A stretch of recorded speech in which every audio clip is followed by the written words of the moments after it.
발표하죠 뭐. 네. 자, 이제 시작하겠습니다. 여러분 안녕하세요. 오늘은 우리 신약학회에서 처음으로 줌 세미나를 통해서 여러분과 소통을 하려고 합니다. 우리 신학자들이 아는 게 많은데 여러분과 소통을 통해 가지고 우리가 아는 것들을 조금이나마 알려드리려고 그래요. 오늘 주제는 부활과 내세의 문제, 죽은 자는 사후 어떻게 되는가? 아주 방대하고도 재미난 질문인데요.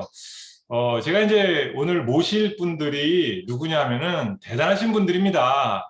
특히 차정식 박사님, 주 강사로 모셨고요. 양지온 또 김학철 교수님을 모셨는데, 먼저 차정식 교수님은 제가 이제 일반적인 소개는 여러분에게 해드리고 싶지가 않아요. 왜냐하면 인터넷 찾아봐도 다 나오고, 그냥 여러분이 구글링 해보면은 뭐 이분의 어떤 살아온 내력이라든가 학문적인 궤도는 다 거기서 찾을 수 있는데, 제가 느낀 여러분이 구글에서 찾을 수 없는 차정식 박사님에 대해서 조금 이렇게 얘기를 드리려고 그래요.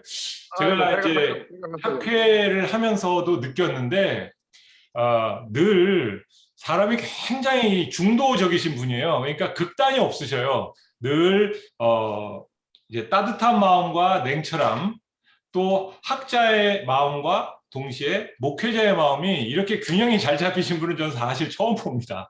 정말 그래요. 그리고 기도력이 있는데 동시에 또 섬김도 잘하세요. 그래서 제가 좀 질투가 나는데 또 이 질투를 제가 더 잘생겼기 때문에 그거 하나는 제가 안 가지려고 그렇게 생각합니다. 아이고, 그리고 대각하세요. 네.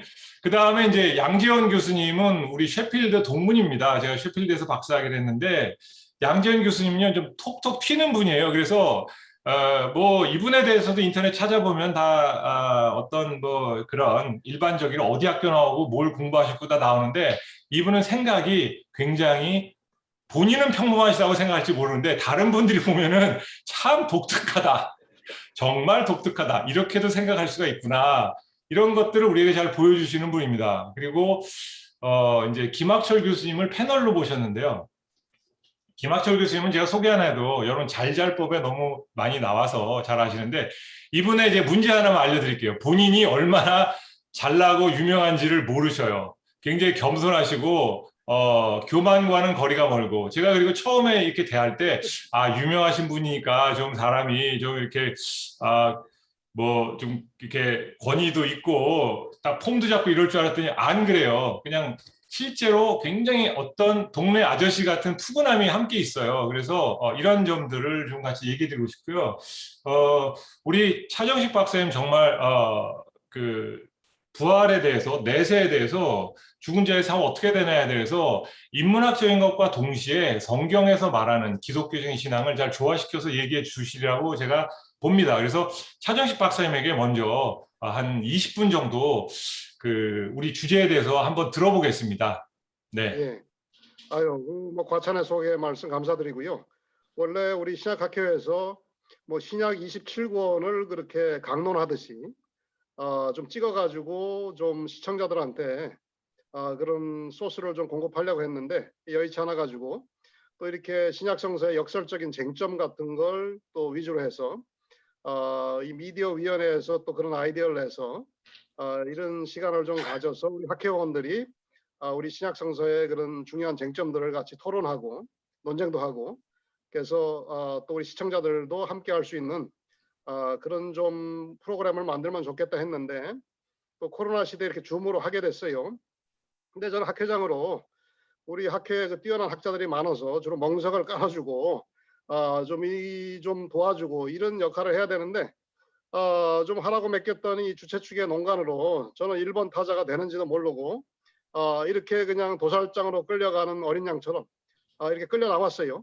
그래서 뭐 이렇게 짜여진 그 행사를 또 취소할 수도 없고, 그래서 제가 최근에 쓴 논문이 또 부활과 관련되고, 또 요새 뭐 하나님 나라 운동하면서 현세적인 관심사가 뜨거운데 저는 약간 좀 반골 기질이 있어가지고 그 주류 그런 신학적인 담론에 좀 엔티를 걸면서 그래도 종교의 궁극적인 관심사는 유한한 인생이 끝나고 나서 어떻게 되는가, 이 사후의 문제, 내세의 문제, 그래서 인간은 뭐 삶이 무서워서 사회를 만들고 죽음이 무서워서 종교를 만들었다 이런 말이 있을 정도로 그게 이제 그 근본적인 관심사가 될 수밖에 없는데 요새 또 살만하고 등 따시고 배부르고 이렇게 또 먹을만하고 하니까 뭐 별로 관심이 없는 것 같아서 제가 좀 이렇게 딴질 걸듯이 이렇게 죽은 자의 내세 문제, 부활의 문제, 우리 부활절 지난 지 얼마 안 됐습니다만 그걸 가지고 좀 연구도 하고 또 앞으로도 좀 후속 연구도 하려고 그래요.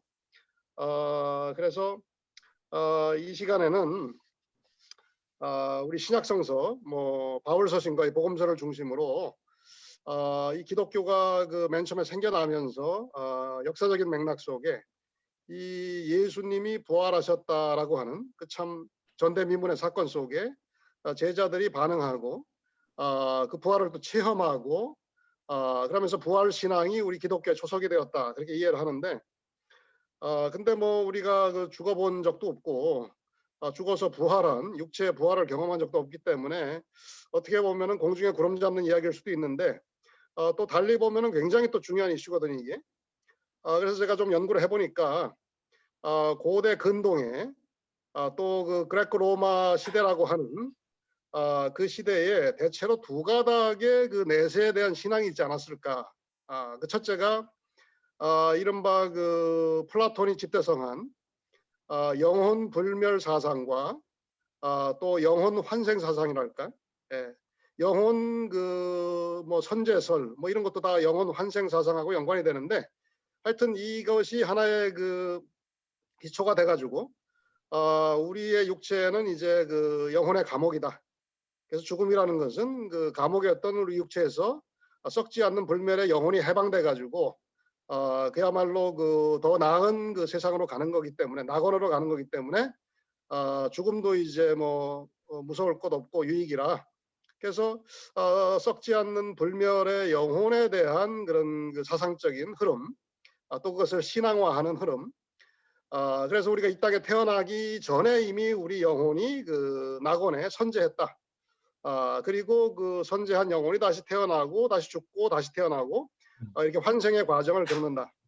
그래서 되게 환생이나 윤회하면 뭐 힌두교나 불교만 생각하지만 피타고라스라든지 이 플라톤이 그런 식의 사상을 갖고 있고 사실 그것이 후대 유대교나 기독교에 많은 영향을 끼쳤어요. 예, 특별히 그 동방 쪽의 교부들한테. 그런가 하면 또 우리가 보통 조로아스터교를 그 시조로 봅니다만 인간이 죽으면 그 죽은 육체가 뭐 썩기도 하겠지만 그 썩은 육체가 어떤 식으로든 다시 그 썩지 않는 그 불멸의 존재로 부활해 가지고 우리가 죽음을 극복할 수 있다. 이른바 육체 부활 신앙이랄까요?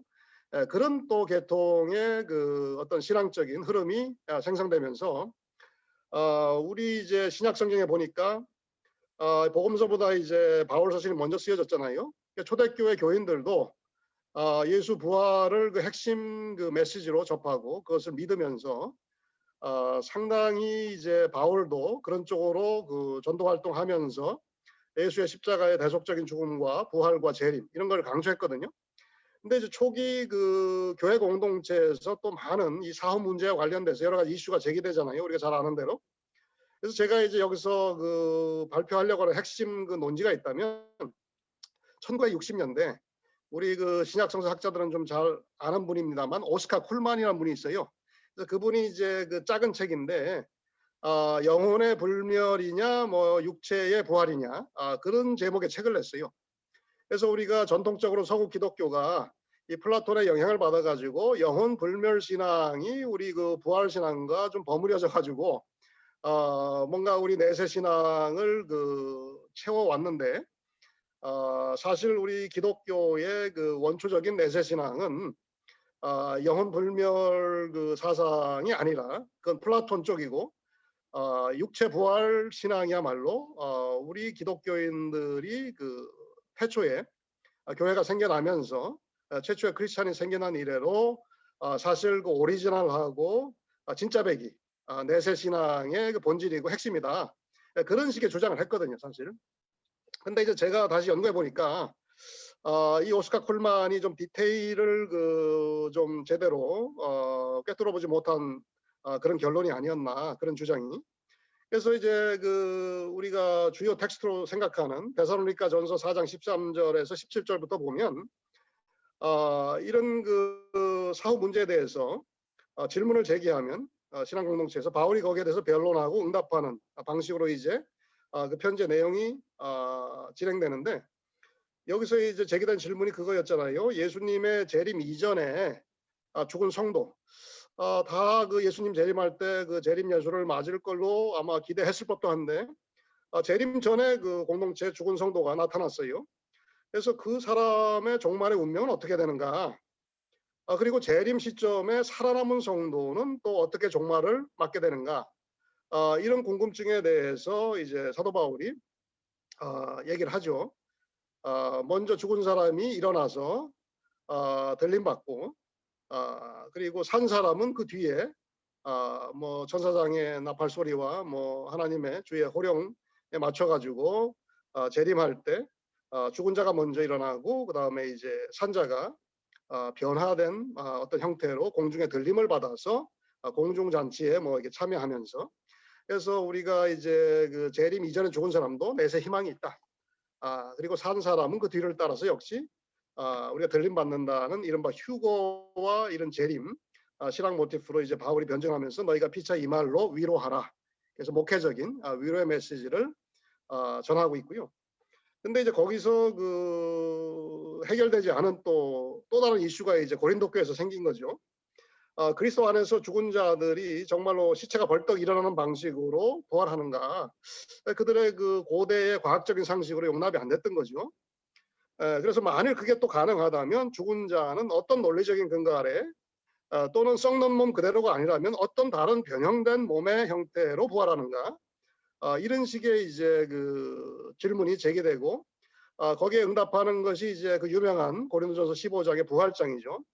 그래서 사도들 앞에 부활한 예수께서 나타나는 것이 부활의 가장 큰 증거로, 뭐 12사도한테도 나타나고 야고보한테도 나타나고 뭐 500여 명의 형제들한테 한꺼번에 나타나고, 이 바울 서신에 여기에만 나오는 또 이런 그 전승을 소개하죠. 그리고 씨앗의 비유를 통해서 이 자연 만물이 이렇게 씨앗이 죽어서 썩지 않으면 다시 싹트고 새로운 생명으로 나타나지 않는 이런 그 생명의 그 재생의 이런 자연의 경험을 통해서 또 부활을 변증하고, 또 세 번째는 그 죽은 자를 위해서 세례받는 그 독특한 풍습을 소개하면서, 그것이 교리적으로 뭐 옳니 그르니 이런 가타부타 얘기는 안 하지만 거기에 바로 부활에 대한 신앙이 있는 게 아니냐, 이런 등등으로 이제 부활 신앙 자체를 변증하고, 또 어떤 몸으로 부활하는가 이거에 대해서는 죽은 자는 일단 죽은 시체에서 뭐 하체 변신해 가지고 그렇게 이제 뭐 들림 받고, 그리고 그 산자도 역시 그 변화된다. 여기서 알라소라는 단어를 통해서 이렇게 죽은 자든 산자든 변화돼 가지고 썩지 않는 그 몸으로, 그 썩지 않는 몸이 이제 소마 푸뉴마티콘, 이른바 스피리추얼 바디, 우리말로 신령한 몸 또는 영적인 몸으로 번역되죠. 그래서 이것이 현재의 소마 푸슈키코스, 우리말로 뭐 혼적인 몸, 저는 좀 어색하지만 그렇게 번역했습니다만, 영어로는 natural body 그렇게 번역을 했어요. 우리말로 뭐 자연적인 몸, 뭐 이렇게 직역할 수 있겠죠. 우리의 그 이런 피지컬 바디를 말하는 것 같은데, 이것을 소마 사르키코스라고 얘기하지 않고 바울은 소마 푸슈키코스라고 얘기를 해요. 그 몸이 소마 푸뉴마티콘, 그 썩지 않는 신령한 몸, 이걸로 대체된다. 이런 식으로 이제 그 어떤 몸으로 부활하는가에 대해서 바울이 변증을 하는데, 그 키워드가 바로 소마 푸뉴마티콘이었던 거죠. 근데 또 이걸로 불충분했던 것 같아요. 이 고린도 교인들이 질문이 많았는데, 제가 이제 이 고린도 후서 5장 1절에서 10절 가지고 그들의 질문을 재구성해 보니까, 예수의 재림 또 그와 더불어 이루어질 종말 사건, 그것과 또 죽은 사람이 있는데 그 죽은 사람의 직후, 어떤 사람이 죽고 나서 예수의 재림까지의 그 사이 시간, 그 간격의 시간이 굉장히 길다면 그 사이 기간에 죽은 자의 행방과 그 실체가 어떻게 되는가, 여기에 대해서는 고린도서 15장에서 얘기를 안 했던 거죠. 그래서 이걸 가지고 이제 뭐 벌거벗은 채로 뭐 발견되지 않도록 이 육체의 장막이 허물어지면 하늘에 그 영원한 우리의 처소가 예비돼 있다, 뭐 이런 식으로 얘기하면서 벌거벗은 어떤 그 존재로서의 마치 육체가 없는 어떤 그 영혼, 불멸하는 영혼의 존재를 은근히 상징하는 것 같으면서 또 그것이 썩지 않는 몸으로 덧입는다 이런 표현을 하고요.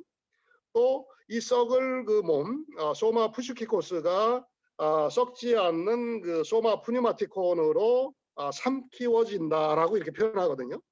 그래서 이것이 죽고 나서 우리가 단순히 고스트가 된다, 흔히 말하는 어떤 그 귀신이 된다, 그거와는 차원이 다른 이런 식의 좀 애매한 비유적인 모습, 뭐 옷을 덧입는다, 또 발가벗겨진 그 영혼 그대로 남아있지 않는다, 이런 식으로 이제 비유적으로 표현하면서 죽고 나서 보통 잠잔다, 꿈이 없는 잠과 같다, 그리고 이제 재림할 때 뭐 이렇게 죄칠 안 시키기 위해서 얘기하듯이 그때 깨어나가지고 이제 합체 변신하고 뭐 썩지 않는 몸으로 변화돼가지고 들림받는다.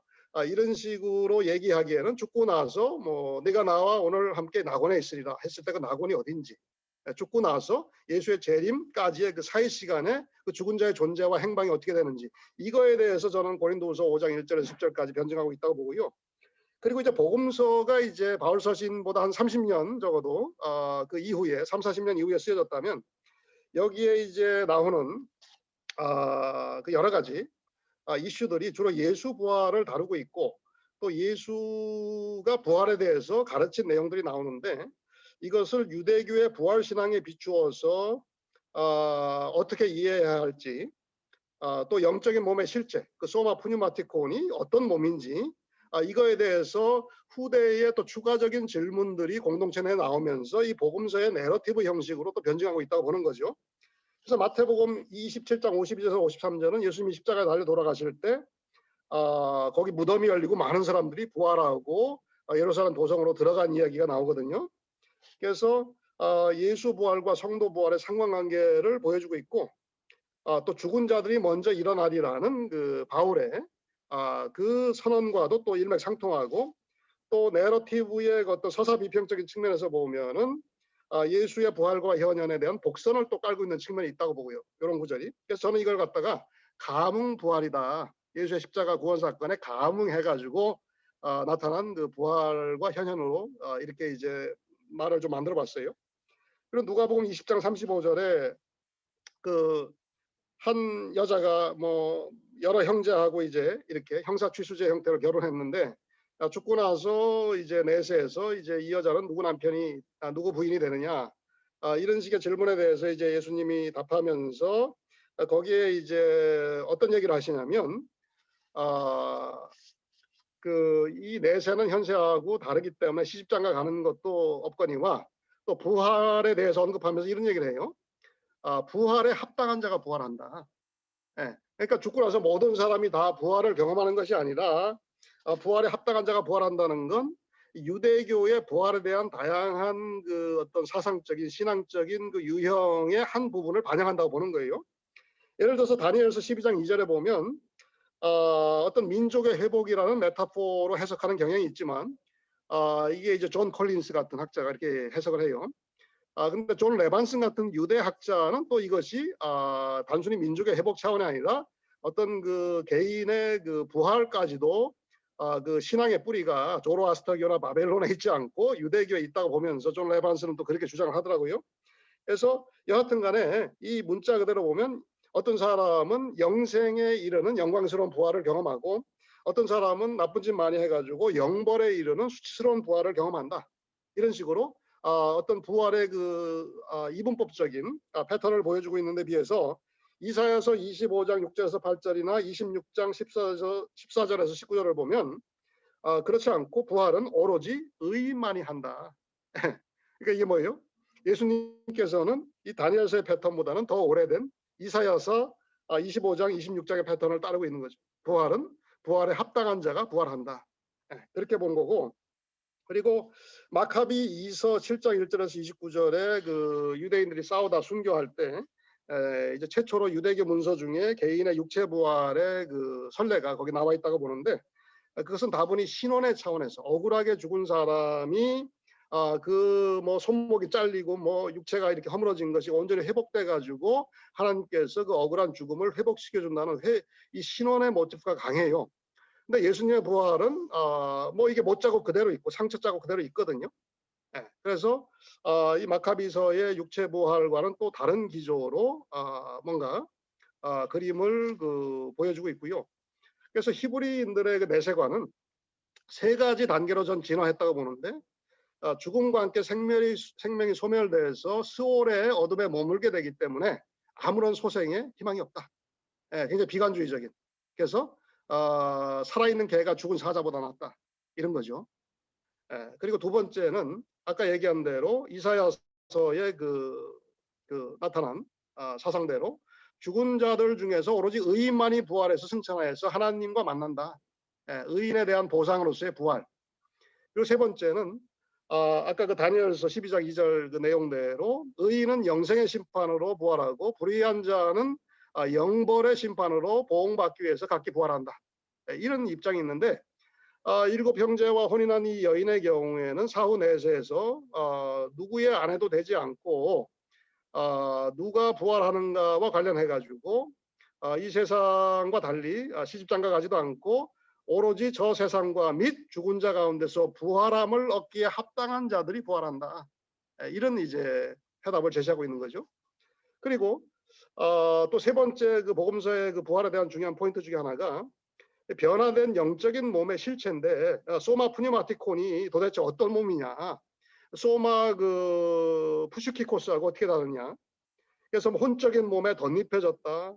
아니면 고린도후서 5장 1절 10절에 나오는 대로 혼적인 몸이 삼키어진다. 영적인 몸에. 이런 비유적인 언어는 불충분했다는 거죠. 예, 그래서 누가복음 20장 27절 40절 보면 이제 시집장가 가는 일도 없다고 얘기했지만 부활한 이런 그 자녀들의 삶이라는 것은 거기 또 어떻게 표현하냐면 하나님의 자녀로 살되 천사와 같이 동등하게 된다. 천사적인 존재로 변화한다. 그렇게 이제 또 설명을 했고요. 또 부활체는 현재 몸과 연속성이 있다는 거죠. 그래서 부활해서 나타나신 예수님이 누가복음 24장 41절에서 43절 보면 먹을 것을 달라 하면서 생선 한 토막을 먹는 장면을 거기서 보여줘요. 그래서 이게 이제 2세기의 터툴리안에 이르러서 교부가 이제 예수의 부활을 변증할 때 상당히 논쟁이 됐던 부분이에요. 아니 그러면은 천국에도 음식을 먹으면은 배설을 해야 되는데 예수님이 생선 먹고 부활한 몸인데 이 내세의 천당 또는 낙원에서 변소가 있느냐 없느냐 배설의 문제. 그래서 터툴리안은 2세기에 기발한 상상력으로 이렇게 설명을 해요. 음식을 먹으면 식도를 타고 위장에 다다르기 전에 성령의 불에 의해서 불사름을 받아가지고 그 음식이 이제 완전히 소진돼 가지고 뭐 이렇게 소장 내장 거치면서 배설할 필요가 없어진다는 거예요. 그래서 이 부활한 몸이 이 소마 푸뉴마티콘으로 소마 푸시키코스하고 이렇게 연속성은 있는데 여하튼 예수님이 부활한 몸으로 생선 한 토막 먹은 그 이야기의 후일담을 그런 식으로 또 변증해 굉장히 흥미로운 어떤 논점을 제공한다는 것이고요. 또 요한복음 20장 27절에 뭐 도마가 손가락으로 예수의 상처 자국에 이렇게 넣어본다든지 아까 얘기한 대로 마카비 2서 7장과의 차이는 회복된 신체가 아니라 상처 입은 그대로 예수의 부활체가 제자들한테 노출된다는 것. 그리고 이제 요한복음 20장 19절에 또 누가복음 24장 31절에 보면 문 다 닫아놨는데 쓱 나타나서 평강이 있을지어다. 뭐예요? 이 공간의 그 차이를 초월하는. 그리고 이제 엠마오 이야기 누가복음 24장 31절에 보면 같이 있다가 또 호련히 사라진다든지 이렇게 소마 푸니마티코는 소마 푸시키코스하고 시간과 공간의 어떤 장벽을 초월하는 특질이 있다는 것을 이런 서사적인 내용을 통해서 보여주는 거죠. 이걸 갖다가 이제 요새 SF 드라마 같은 데서 순간이동 뭐 이런 말로 표현합니다만 굉장히 흥미로운 단어예요. 예수님은 순간이동의 부활체로 이 소마 푸니마티콘이 어떤 특질을 갖는지를 보여주셨다는 거죠. 그리고 마지막으로 가장 흥미로운 것은 요한복음 20장 17절과 마태복음 20장 9절에 이 남자들은 도마가 막 이렇게 만지고 했는데 여자들은 그럼 어떻게 하냐? 요한복음 20장 7절은 막달라 마리아가 나타났을 때 내 몸을 만지지 말라고 no touch를 선언하는데 마태복음 20장 9절에 가면은 여자들이 부활한 예수의 발을 붙잡고 경배했더라라고 돼 있어요. 그래서 남자는 문제가 아닌데 여자는 누구는 만지지 말라고 그러고 누구는 만지고 붙잡고 경배를 했다고 그러고. 그래서 이 혼적인 몸이 영적인 몸으로 변화돼 가지고 이 경우에 여성의 경우에 과연 그것을 접촉할 수 있는지, 누구는 접촉하고 누구는 접촉하지 못하는 건지 이 초대교회의 그 기준이 좀 모호했다. 그렇게 이제 볼 수 있지 않을까 저는 해석하고 이런저런 가능성을 한번 따져봤어요. 이런 식으로 육체 부활과 영혼의 불멸이라고 하는 이 상이한 그 인자가 신약 성서를 통해서 그 교묘하게 융합하는 모습을 적어도 고린도전서 그 15장과 고린도후서 5장 그 이후의 상황에서 우리가 볼 수 있지 않을까. 그리고 누가복음에 이제 그 양옆에 달린 강도한테 한 사람한테 이제 내가 오늘 나와 함께 낙원에 있으리라 할 때 그 파라다이손이라는 것은 플라톤의 그 내세를 설명하는 그런 그의 그 저술 속에서 상당히 이제 죽은 영혼이 다다르는 내세의 어떤 천당 개념, 낙원 개념으로 이제 많이 쓰는 단어거든요. 파라다이손. 바울도 이제 3층 하늘에 올라갔을 때의 그 살아생전의 어떤 내세의 경험을 그 파라다이손으로 표현하고요. 고린도 후서에. 그래서 나는 그 누구죠? 아까 그 썼던 오스카 콜만의 그 태제가 일리가 있지만 그 여전히 그 반쪽은 보지 못했다. 그래서 그것이 이항 대립이 아닌 융합되는 구석이 분명히 바울 서신에 있다고 나는 보는 것이고요. 그렇지만 굉장히 그 독창적인 면으로 나타났는데 너무 비유적으로, 너무 추상적으로 이게 참 그 죽어보지 않아가지고 부활을 한 경험이 없어가지고 이 감이 안 와요.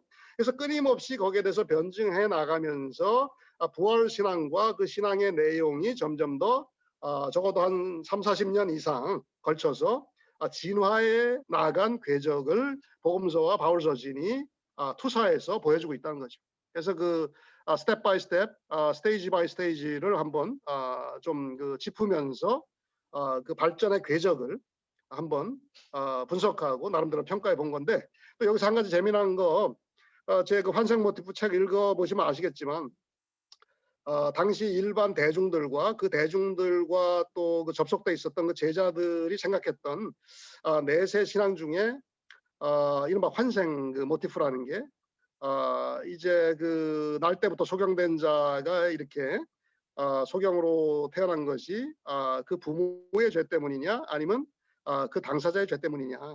당사자가 태어나기도 전에 무슨 죄를 져요. 그래서 여기서 어떤 전생의 개념이라든지 또 부모가 뭔가 그 살아온 그 업보가 그 자식한테 대물림 된다는 이런 우리가 그 익숙한 그 업보와 그 어떤 그 전생과 후생과 이런 환생 그 모티프가 좀 나와 있다고 보는 것이고, 또 그 영혼 불멸설과 그 양대 기둥의 역할을 한 영혼 선제설의 이 교리가 저는 적어도 요한복음의 경우에 예수의 영혼 선제 신앙에 투사됐다고 이제 보는 거죠. 어떤 사상사적인 지성사적인 흐름 속에서. 그래서 이제 그것이 사실 그 오리겐이나 클레멘트나 우리가 잘 아는 요세푸스나 뭐 파일론이나 이런 사람들, 또 중세 그 유대교 그 신비주의 뭐라고 그러죠 그걸 그 중세기 그 유대교의 그 어떤 그 사상까지도 이런 환생주의자들의 그 영혼 불멸 신앙과 영혼 선제 신앙과 연관된 그런 환생 모티프 속에 깊숙이 그 침윤되고 나름의 영향을 끼치면서 뭐 그래서 아마 나중에 이단으로 정제된지 모르겠습니다만 그런 흐름과 그런 유산이 있고, 오늘날도 이제 이렇게 다양하고 다층적인 부활 신앙의 어떤 단계론적인 발전론적인 그 흐름을 이제 우리가 그 제대로 섬세하게 파악하지 못하기 때문에 여전히 그 우리 신앙생활의 현장에서도 죽으면 이제 뭐 잠자는 것과 같고 나중에 이제 재림할 때 이제 깨어난다 이렇게 보고, 또 대부분의 사람들은 또 죽으면 이제 아브라함의 품에 안기듯이 주의 품에 안기고 뭐 예수 재림할 때 뭐 여차여차하게 된다. 굉장히 그 혼선을 겪고 있어요.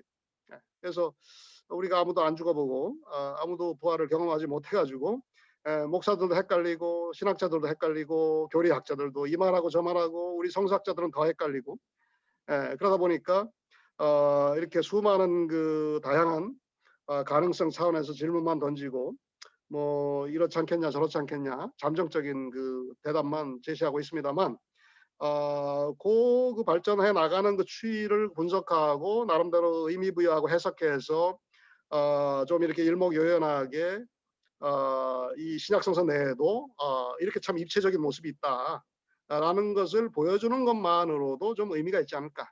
예, 그래서 제가 그 하나님이 아니기 때문에 나름의 한계를 가지고 요까지 그 연구하고 그 요약한 내용을 대강 좀 두서없이 말씀드렸습니다만 이 정도로 발표를 마무리합니다. 고맙습니다. 네, 너무 참 자세하게 설명을 잘 해주셨습니다. 우리 양재원 교수님이 지금 웃고 계신데요. 우선 양재원 교수님의 이야기를 좀 들은 다음에 차정식 교수님의 또 답을 좀 들어보고 또 양재원 교수님 또 하실 말씀 있으면 한마디 해주시고요. 중간에 김학철 교수님 껴들어도 괜찮습니다만 김학철 교수님 뭐 질의 같은 거는 저희가 이제 이때는 받겠지만 김학철 교수님에게도 이야기를 들을 시간을 따로 드릴 겁니다. 그러나 중간중간에 자기가 또 말할 수 있는 기회도 있었으면 좋겠어요. 왜냐면 저희가 이게 학술적인 그런 모양새보다도 내용은 학술적이지만 좀 수다방 같이 우리끼리 좀 수다 떠는 그런 시간을 가지려고 그래요. 그래서 편안하게 이렇게 우리 딱딱한 이미지도 아니고 말이죠. 아저씨 같은 이미지로 이렇게 하고 싶습니다. 자, 양재원 교수님 말씀 부탁드립니다. 예, 그 차 박사님 이제 그 고민하신 거 감사히 잘 들었고, 얘기를 들으면 이제 우리가 이제 현세 이후에 부활 이후에 하면은 이제 우리가 지금 차 박사님 계속 말씀하신 것도 어떻게 우리가 그 몸이 되는가라고 하는 것에 이제 많은 관심을 갖고 있는 것 같아요. 그래서 뭐 화장을 하면은 나는 나중에 어떻게 되지? 뭐 내 화장했던 몸의 부활은 어떻게 되나 뭐 이런 것도 고민하는데, 사실 저는 그것보다 근본적인, 저희 개인적으로도 근본적인 그 딜레마가 있어요. 이게 기억의 문제인데, 제가 하나 비유로 얘기를 하나 해드릴게요. 개구리 한 마리가 있었는데 이 효자 개구리였단 말이에요. 그 엄마 개구리하고 아빠 개구리를 아주 잘 봉양을 했어요. 근데 얘가 어느 날 이제 심부름을 가다가 뱀한테 잡혀먹은 거예요. 그래가지고 이 죽었네. 그러니까 이제 하나님이, 야, 너는 참 불쌍하다. 내가 너는 카르마를 많이 없앴으니 넌 그러면 내가 다음 세대 뱀으로 환생시켜주겠다 이거예요. 그래서 얘가 뱀으로 환생했어요. 그래서 뱀으로 환생해가지고 얘가 이렇게 돌아다니다가 하필이면은 자기 엄마 개구리하고 맞닥뜨린 거예요. 근데 아이고 배고프다고 낼름 잡아먹었어요. 자, 이게 고민이 되는 게, 이 뱀이 잡아먹은 게 엄마예요? 아니면은 그냥 개구리 한 마리예요?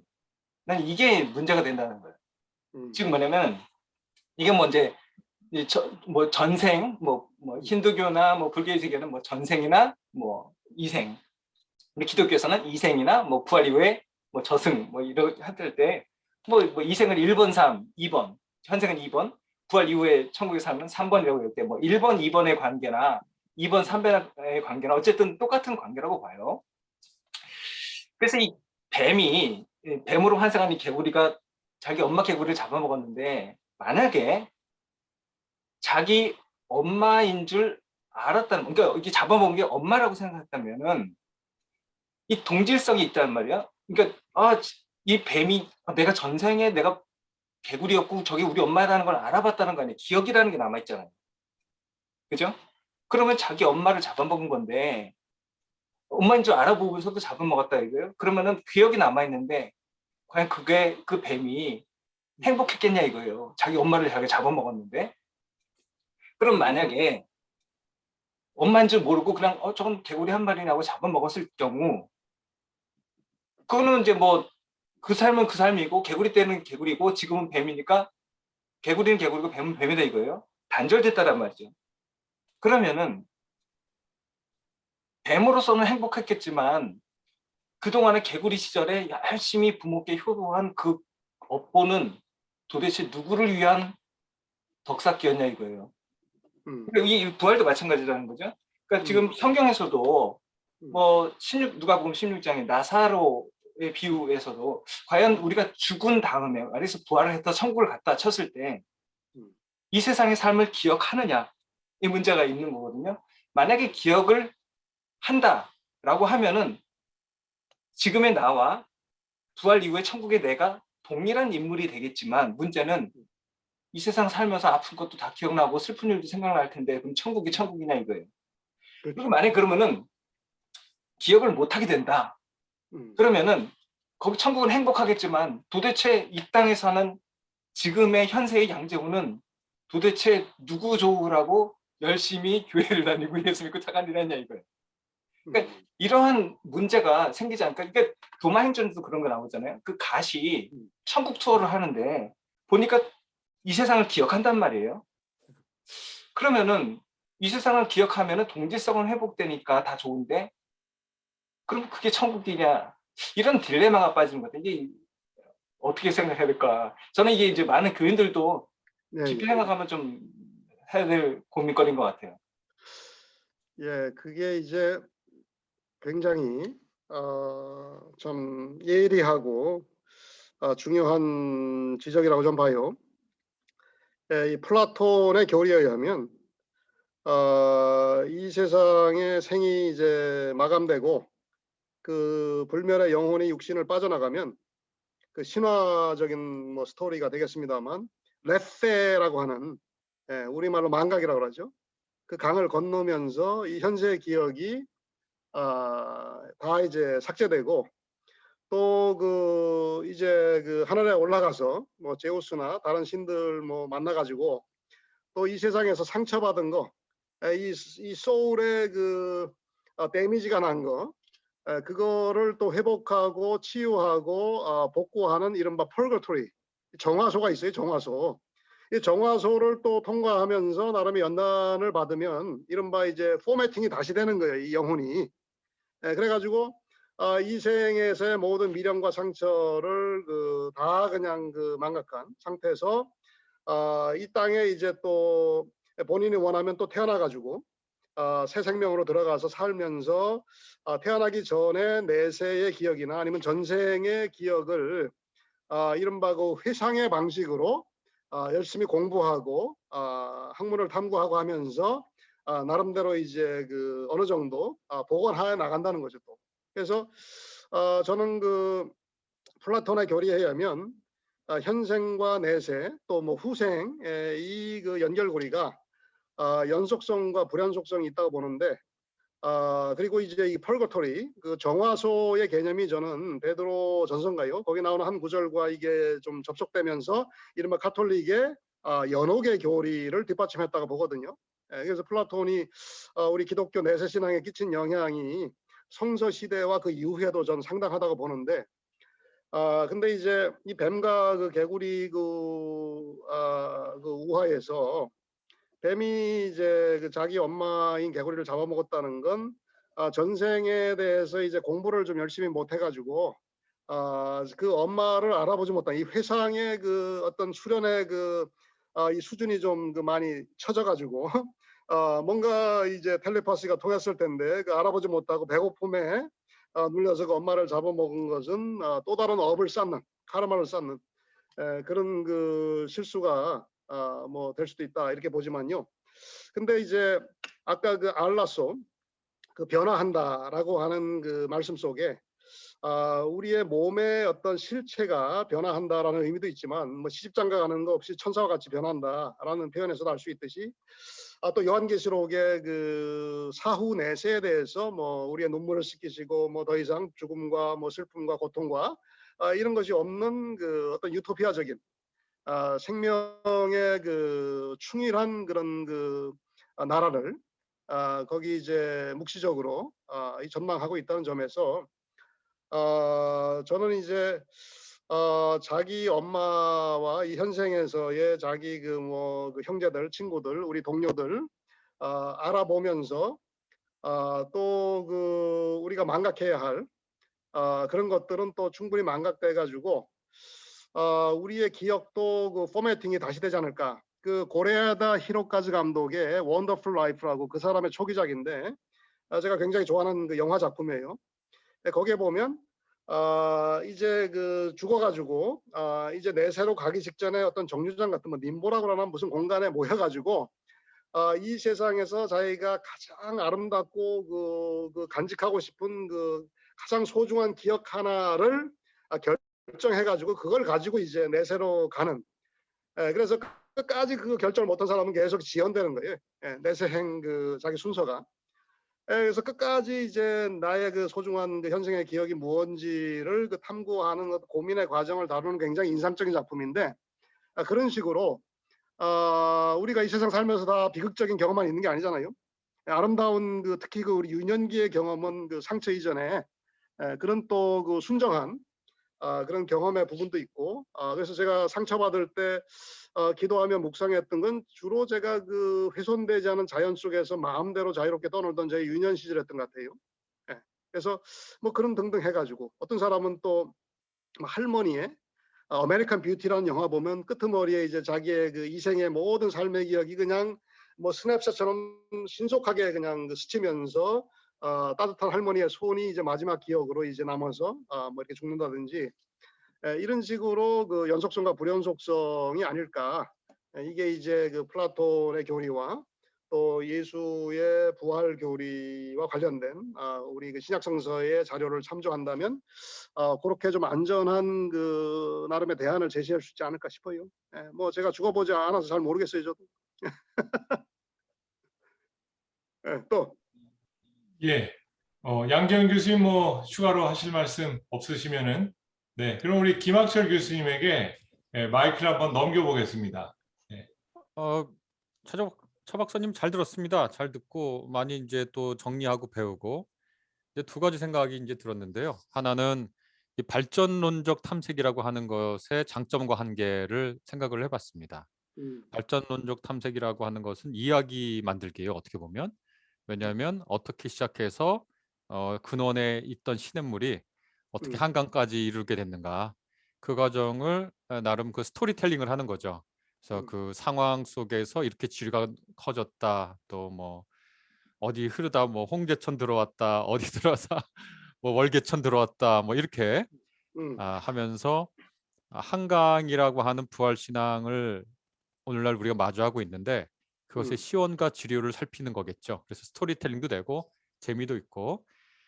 그런데 이제 그리고 이제 어떻게 보면 하나의 실로 그것이 확장되고 변화되는 그런 다이내믹도 우리가 느끼게 되고, 예. 나 또 한번 이렇게 자세히 또 생각해 보면 어디가 시원인지에 관한 문제도 있거든요. 예를 들어 바울이 과연 시원인가? 물론 바울 서신이 복음서보다 먼저 쓰여졌지만 바울이 가지고 다니던 게 초기 교회의 전승들인데 초기 교회 전승은 복음서에 바울이 알지 못한 복음서에 있을 수 있고, 그래서 이렇게 시작해서 이렇게 한강을 이뤘습니다. 인지 아니면 바울은 바로 나름대로의 지류를 갖고 있었고, 그리고 복음서는 복음서 나름의 그 지류를 갖고 있었고, 그래서 신약 성서라는 바다에서 그 지류들이 합류한 것인가?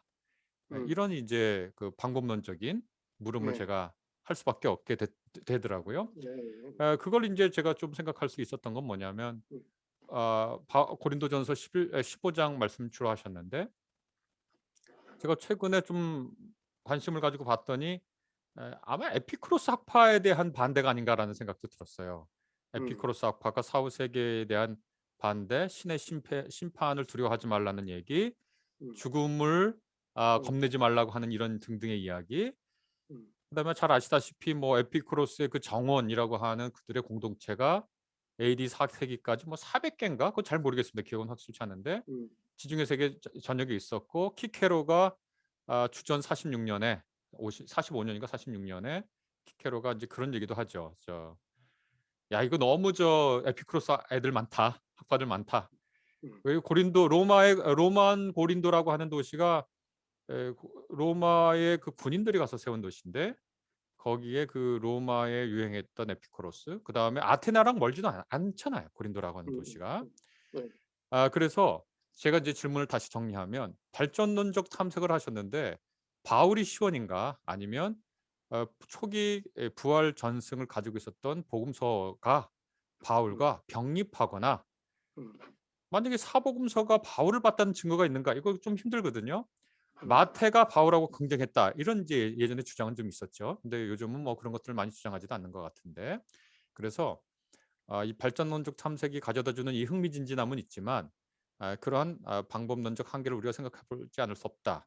두 번째, 방법론적 이 탐색이 가진 또 문제점은 뭐냐면 부활 신앙이 이렇게 점차 확대됐다 혹은 부가됐다, 덧붙여졌다 이런 식의 이제 논의를 할 수밖에 없는 구조인데 정말 그러한가? 창고에 한 1억 쌓아뒀다가 1억 있다가 전승의 그 풀이 있는데 문제은행식으로 그 전승의 풀이 특정한 상황과 특정한 계기에서 발현하는 그런 것도 우리가 생각해 볼 수 있을 것 같아요. 그래서 매우 재밌게 읽었지만 우리가 전승에 대해서 좀 생각을 해볼 때 복음서 전승을 늦게 쓰였다고 뒤로 배치하고 바울 전승을 앞에 배치하는데, 사실 고린도전서 15장도 내가 받은 것을 너에게 전한다 하는 전형적인 바리새파의 그 파라디도미 공식이잖아요. 그러니까 이분도 그 받은 거고, 고린도전서 11장 봐도 복음서랑 이제 유사한데 그런 어떤 전승의 시간성의 문제, 그런 것들이 생각나서 오랜만에 그런 질문을 한번 또 해봅니다. 그래. 예, 뭐 그건 뭐 하나님이 아니고는 풀 수 없는 딜레마도 있고요. 이제 그 방법론과 관련해 가지고 이 바울 이전의 전승이 복음서의 상당 부분 있기 때문에 그것을 어떤 연대기적인 수직적인 전승의 그 영향관계나 뭐 그 전개 과정으로 보기보다, 발전론적 과정으로 보기보다 병렬적인 병립적인 그 차원으로 볼 수도 있지 않겠냐. 그렇게 볼 수 있는 측면이 있고, 제가 볼 땐 왜냐하면 복음서의 전승이라는 게 예수님과 관련된 거기 때문에 이미 그 바울 이전에 예수님에 대한 내용들이 많이 일단 들어 있으니까. 그리고 또 그것이 예수님이 그 세상 떠나고 적어도 그 뭐 30년을 한 세대라고 본다면 적어도 두 세대, 한 세대 내지 두 세대 그 이후의 단계로 보는 우리 신약학의 대체적인 그 정서를 우리가 다수설을 따른다면 그 어떤 그 병립할 수 있는 그 자료와 함께 또 그 당시에 그 처한 이 신앙 공동체의 그 후세대적인 과제와 그들의 흔히 말하는 그 공동체적인 삶의 자리랄까, 그 부분에 그 응답하기 위한 나름의 변증적인 시도가 있기 때문에 이 마태, 마가, 누가복음이 비슷하면서도 다르고, 또 요한복음도 역시 공통된 부분이 있지만 또 상당히 다르고 그런 게 아닌가, 그렇게 이해가 되고요.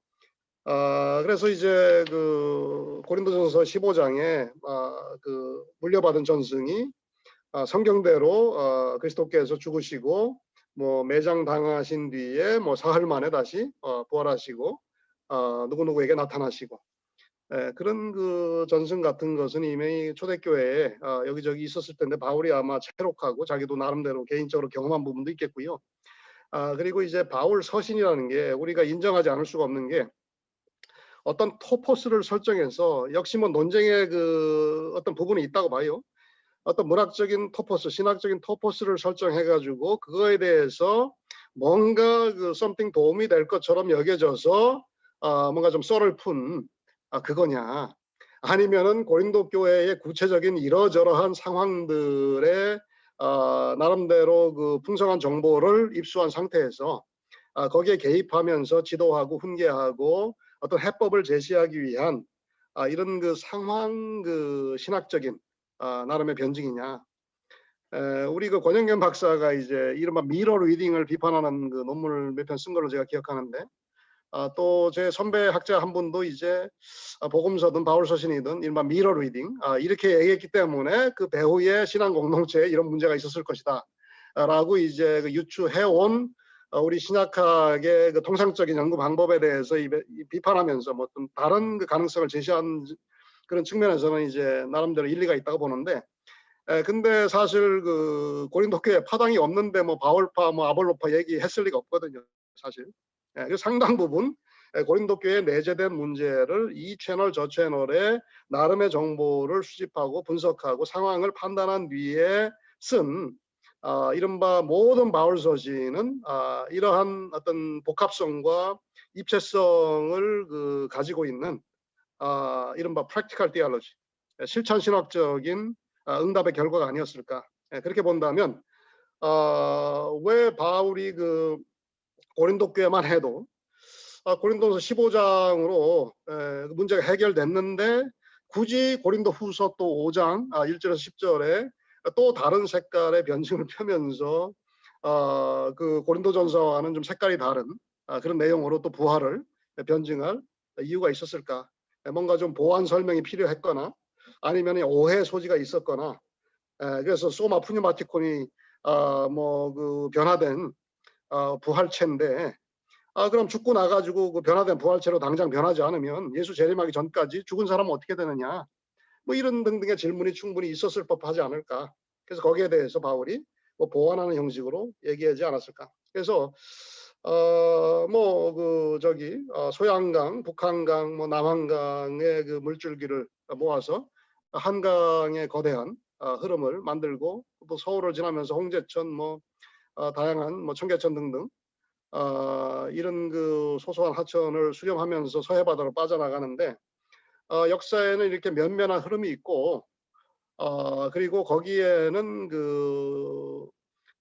한 발짝 뒤로 앞으로 나갔다가 두 발짝 뒤로 후퇴하는 경우도 있고 또 이렇게 그냥 직선으로만 나가지 않고 좌충 우도를 하면서 이렇게 삐뚤삐뚤 나가지만 뭔가 후퇴하지 않는 한 또 자신의 어떤 그 신앙과 이런 전통을 완전히 무화시키지 않는 한, 말아먹지 않는 한 끊임없이 그 위에 쌓아져 나가는 어떤 발전론적 단계가 기계적으로 이렇게 일목요연하진 않아도 있지 않았을까라는 충분한 개연성이 여기서 좀 가능하다, 성립 가능하다, 저는 그렇게 본 거죠. 그래서 저는 이제 그 추가적인 변증의 차원에서 이런 발전론적 과정을 한번 탐색해 본 것이고요. 그리고 발전론적 탐색이 단순히 스토리텔링의 차원을 넘어서는 나름의 그 역사 비평의 말하자면 기본, 그 역사는 결국은 앞으로 나아간다. 후퇴했다가도 또 앞으로 나가고 어떤 역사의 그 다이내믹한 탄력성, 그것을 전제할 때 이런 나름대로의 분석과 해석이 부활 신앙에 대한 나이브한 어떤 단선적인 해석보다는 우리에게 많은 것을 생각할 수 있는 이런 어떤 영양가 있는 이런 분석의 그런 리소스를 좀 제공하니까 나름대로 유익한 게 아닌가 싶어요. 네. 그래서 모든 방법론에는 다 장단점이 있고 한계가 있다고 봐요. 네. 네, 혹시 여기에 대해서 김학철 교수님 또 추가로 얘기하실 거 있으면 해주시고요. 아니면 또 우리가 다른 질문들로 나아가 보겠습니다. 네, 다른 질문 제가 그냥 여쭤본 거 정도고 특별히 서로 이 방법론의 장점과 한계를 짚어본 정도의 의의라고 생각하면 될 것 같습니다.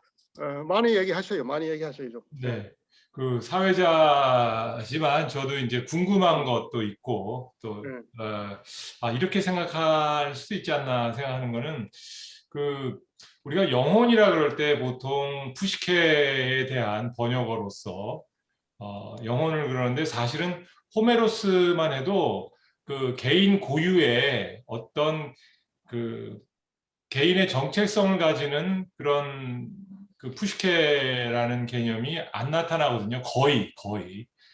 물론 이제 제사의 피를 이제 먹었을 때에 하데스에서 깨어난 그 푸시케는 약간의 인격체처럼 나타나요. 나머지는 이제 나비 모양으로밖에 안 나타나는데, 그러니까 구약의 하데스 스올 비슷한 그런 개념과 같이 호메로스에서는 그냥 생명의 원리 정도, 그 다음에 이제 피를 먹으면 잠시 깨어나는, 그래서 마치 사무엘이 이제 엔돌의 무당으로 인해서 깨어날 때 그 정도, 그리고 그 이후에 이제 푸시케가 개인 고유의 영혼이라는 차원으로 이제 나의 정체성이 나타나기 시작하고, 그것이 또 후대에는 철학자들에 의해 가지고 플라톤과 아리스토텔레스 등 다양하게 또 이게 개념 정리가 돼요. 근데 플라톤하고 아리스토텔레스가 또 서로가 상당히 이 푸시케에 대한 개념이 다르거든요. 그 인간의 푸시케가 어떤가에 대해서 이제 또 푸시케가 이제 인간에게는 사후에도 푸시케가 뭔가 있다, 남아있다, 내 고유의 정체성이 있다 해서 그 다음에 이제 불멸의 영혼의 개념이 나오는데, 그럼 신약은 그럼 어떠냐? 라고 볼 때에 신약에서의 어떤 푸시케의 개념이라든지 인간의 푸뉴마 개념이 어떠냐에 따라 가지고 사실은 불멸의 영혼이라는 개념도 달라질 수가 있겠죠. 이 네. 말의 뜻은 뭐냐면 이제 요세푸스에 따르면은 그 바리새인들은 영혼 불멸을 믿고 동시에 부활도 믿었다. 그럴 때에 뭐 이렇게 생각해 볼 수 있을 것 같아요. 그 바리새인들이 생각한 영혼 불멸이라는 개념이 하나의 가능성으로 제안인데, 부활을 통해서 영혼의 불멸을 얘기할 수도 있고, 예를 들어서 혹은 플라톤적인 개념 혹은 아리스토텔레스적인 개념의 영혼, 선제설 혹은 그 영혼의 그 영원성, 죽고 나서 인간에게서 끊임없이 나타날 수 있는 개인의 고유한 영혼, 그것과 부활과도 전혀 이렇게 모순되지 않는 게 사실 오늘 대부분의 한국 교인들이 그렇게 생각하거든요. 영혼은 또 불멸하지만 동시에 부활도 우리가 있다. 이 두 개가 모순되지 않는다. 그리고 그걸 별로 그렇게 복잡하게 생각 안 하는데, 그러니까 우리가 이제 영혼이라는 개념을 신약에서 어떻게 사용하느냐, 그리고 그 부활 개념도 아까 차정식 교수님이 아주 재미난 얘기를 많이 해주셨어요. 우리가 보통 뭐 죽어보지 않았는데 어떻게 그 부활을 알 수가 있어요. 영체라는 개념도 뭐 벽을 막 뚫고 들어가기도 하고 말이죠. 그런 그 순간이동. 네네, 순간이동 뭐 이런 것도 하셨기 때문에 우리가 너무 좀 이 사변적으로 생각할 건 없다라고 저도 생각하고요. 그리고 또 양지원 교수님에게는 아주 좋은 질문이라고 봐요. 좋은 질문이고 참 감사한 질문인데, 동시에 그 칸트가 죽을 때 S is good, 지금 나는 만족한다라고 죽었거든요. 근데 고통과 어려움이 그게 문제가 아니라 기억이라는 것에 대한 우리의 태도가 그 선과 악을 뛰어넘어서 내가 참 모든 것이 합력하여 선을 이룬다는 그 태도를 가지면 사실 나쁜 기억이라는 게 나쁜 기억이 아니라 나에게 유익한 기억으로도 바뀔 수가 있거든요. 그래서 예수님이 예를 들어서 십자가의 그 고통을 망각의 그 어떤 그 강을 건너가지고 잊어버리시고 지금 하늘에 계신다, 이렇게 생각할 필요 없을 것 같아요, 우리가. 그죠? 그러니까 우리에게 고통이라는 자체도 어떤 태도를 가지느냐에 따라서 참 좋게 유익하게도 만들 수 있으니까 그것이 문제가 되지 않을 것이다라는 저의 이제 생각을 한번 해봤습니다. 그리고 오스카 쿨만도 있지만 또 보퐁 같은 경우도 자꾸 영혼불멸설에 대한 거부감이 강한데, 사실은 뭐 알 수가 없죠. 우리가 그 죽어봐야 아는 거고, 그렇기 때문에 알 수가 없기 때문에 그냥 우리의 사후에 대해서 우리가 왜 사후의 부활을 믿어야 되고 그것이 우리에게 주는 유익은 또한 무엇일까요? 또 사실은 죽고 나서가 아니라 이 땅에서의 부활의 생명, 그 부활의 능력, 그 요한복음이 특히 좀 그런 걸 강조하는 것 같습니다. 영생이라는 개념을 사후가 아니라, 그러면은 죽고 나서의 유익보다도 지금부터 유익을 볼 수 있는 건 없는가? 여기에 대해서 우리 차 교수님이나 김학철 교수님 혹은 양지원 교수님한테 좀 좋은 얘기도 우리 청중들에게 좀 들려주기를 부탁드립니다. 예, 제가 간단히 좀 말씀드리면, 그 푸시케라는 개념도 호모부터 쭉 얘기해 주셨는데, 나름의 진화의 과정이 있어요. 이 개념도 간단한 개념이 아니고, 네, 복잡. 그것이 그레코 로마 그 철학자들, 사상가들이 사용한 맥락과 이 바울이 그의 서신에서 사용한 맥락이 또 달라요. 그래서 푸시케가 그냥 우리의 생명, 목숨 이런 식으로도 사용되지만, 바울은 그것을 그 푸뉴마의 개념과 또 좀 대조적인 그런 맥락에서 또 사용할 때가 있거든요. 아까 얘기한 대로 그 소마 푸뉴마티콘과 소마 푸시키콘은 뭐 혼, 영, 그게 그거 같은데, 바울에게는 굉장히 그 엔티테제거든요. 이 두 가지가. 그렇게 보고, 그래서 부활 신앙의 그 현재적인 그 유익함, 이제 저는 그 전도서의 그 말씀을 참 좋아하는데, 하나님께서 그 세상을 지으시되 때를 따라 아름답게 하셨고 사람에게 영원을 사모하는 마음을 주셨느니라. 예. 그래서 우리 인간이 영물이잖아요. 그리고 뭐 하나님의 형상대로 만들어졌다 하는데 다른 동물과의 유사점과 뭐 차이점이 있다고 할 때 그 차이점이 바로 이렇게 자기의 기원에 대해서 끊임없이 질문을 던지면서 내가 이 세상에 태어나기 전에 나는 무엇이었는가?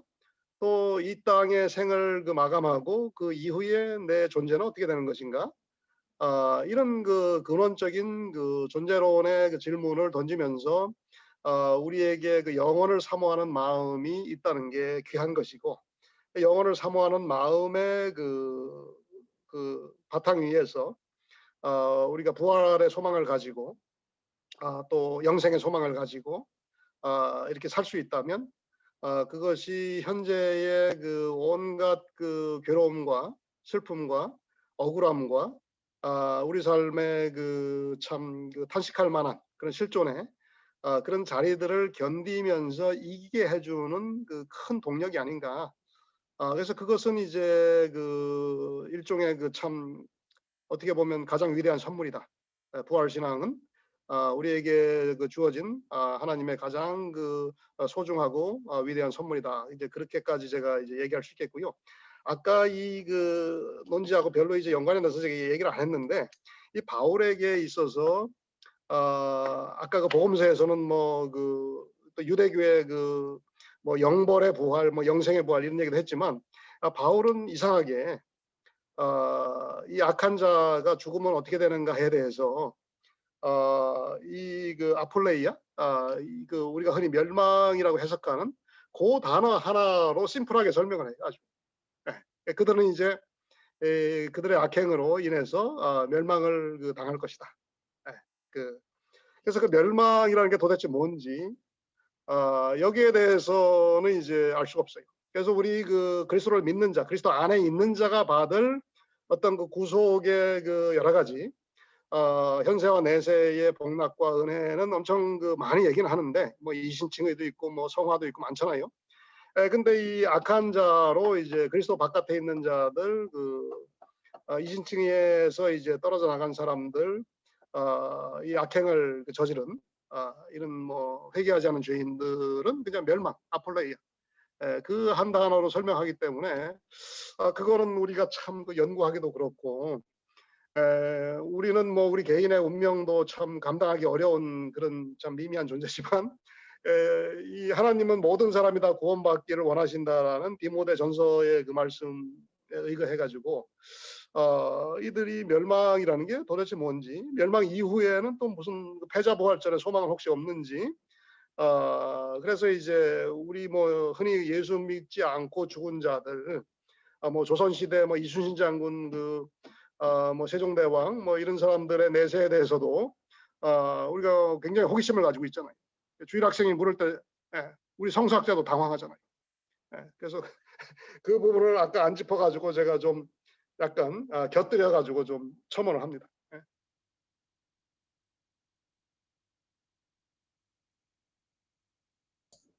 네, 그럼 우리 이제 시간이 거의 다 됐지만은 우리 김학철 교수님하고 양지영 교수님 또 마지막으로 하실 말씀 있으시면 조금 더 우리에게 꼭 필요한 말씀들 좀 부탁드립니다. 뭐 양지영 교수님 먼저 해주실래요? 괜찮습니다. 짧게 네네. 부활 이런 문제들 사실 이제 바울도 그랬잖아요. 이게 우리가 부활의 소망이 없다면 도대체 우리가 뭐 하는 거냐?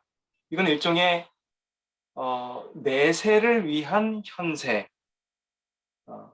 근데 이제 그 역으로도 현세를 위한 내세의 역할 이런 것들에 대해서 우리가 좀 밸런스를 좀 가져야 되지 않을까. 특히 이제 한국 교회는 마치 너무 내세를 하다 보니까 영주주의자들처럼 마치 그냥 빨리 여기는 어쨌든 빨리 통과해버리고 천국을 가기 위한 어쩔 수 없는 관문식으로 하다 보니까 그럼 이 땅에 임하시는 이미 도래한 아까 요한복음에서 말한 그런 현재적인 천국 하나님의 나라 이런 것에 대한 너무 소홀함이 있지 않을까. 또한 역으로 그렇다고 해서 그래 내세보다는 지금 현재의 하나님 나라를 관심 갖자가 할 경우 또 하나의 문제는 당장 암 걸려서 한 달 두 달 안에 죽게 생긴 그 사람 앞에서 천국을 돌아가신 다음에 천국에 대한 얘기를 하지 않을 수 없는가.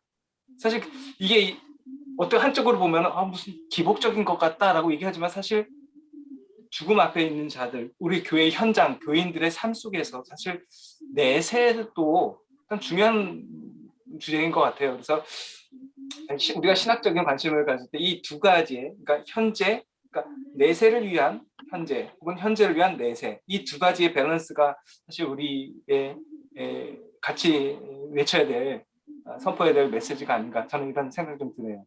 예.